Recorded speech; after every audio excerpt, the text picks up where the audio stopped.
আমার জ্ঞান গুরু হুমায়ুন স্যার উনি আমাকে একটা গান লিখে দিয়েছিলেন। আমি মাঝখানে হারিয়ে গিয়েছিলাম, হেমিলনের বাঁশি বাজাইয়া একদল ফুলাবান অন্ধকারের থেকে আলোতে আনছিলাম। সবাই যেন শিক্ষা বইয়ের কোনায় আছে, এটা আমার যে তৈরি হয়েছিল।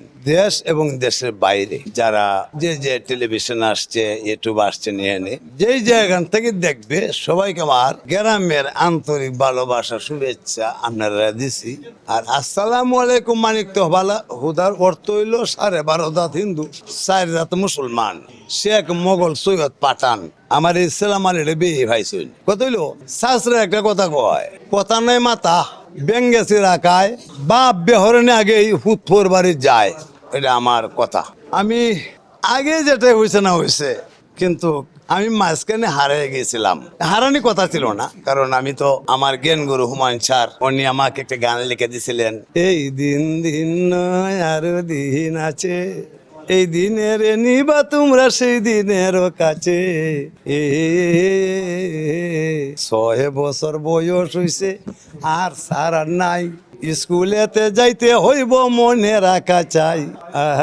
মানে আমি হেমিলনের বাঁশি বাজাইয়া একদল ফুলাবান অন্ধকারের থেকে আলোতে আনছিলাম। সবার জন্য শিক্ষার লোক ওটা, সবার জন্য শিক্ষা বইয়ের কোনায় আছে, এটা আমার যে তৈরি হয়েছিল। কিভাবে তৈরি হয়েছে? এই যে অহন বিএনপি সরকার, ধন্যবাদ।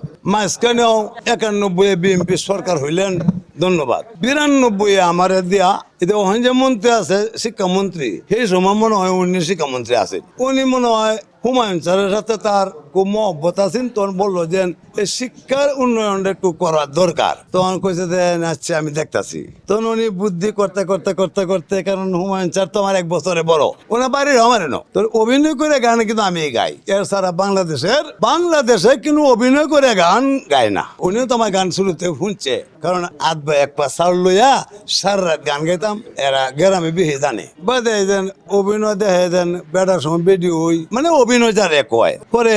এর আগে কথা রয়েছে 1989 বাংলাদেশ থিয়েটার আয়োজিত, ঢাকা থিয়েটার, যত থিয়েটার আছে এই সময় এরা আমার আবিষ্কার করছেন। একজন লোক আছিল বাংলা একাডেমি ফুকলুর বিভাগের, উনি কাজ করতো, মোহাম্মদ সাইদুর ভাই, উনি মারা গেছে, আত্মার মাফ করার মনে করি। উনি বলছিল এরা সব মিটিং এর মধ্যে বলছে যাচ্ছি 18 তারিখে গান গাইবো ভারতের টিজন ভাই, একটা মেয়ে মহাভারত গাইব সে অভিনয় করিয়া। তা আমার দেশে কি এমন একজন লোক নাই আপনি ঘুরতেছেন যে অভিনয় করিয়া দেয় তার একটা পালা?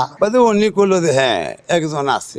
কই যে এসব ময়ূরসিং ডিস্ট্রিক্ট, এই ময়ূরসিং এটা হলো আমাদের বাড়ির থেকে দূরে। আমি তার শুনছি উনি পালাকার কিচ্ছা গায়, রাত ভরে কুবি বাতি জ্বালাইয়া রাত ভরে চাল টাল দেয়া গায় আর অভিনয় করে। তো কইলো আচ্ছা তাহলে কি আনা যাইব? উনি বললো যে এটা আমি তো কই যেতাম না, উনি তো সবসময় ব্যস্ত থাকে, আধমনে 1 মন চাউল লইলে তো গান গায়, গ্রাম থেকে তুললে দেয়। কই আছে এই সময় টেলিফোন তো নাই।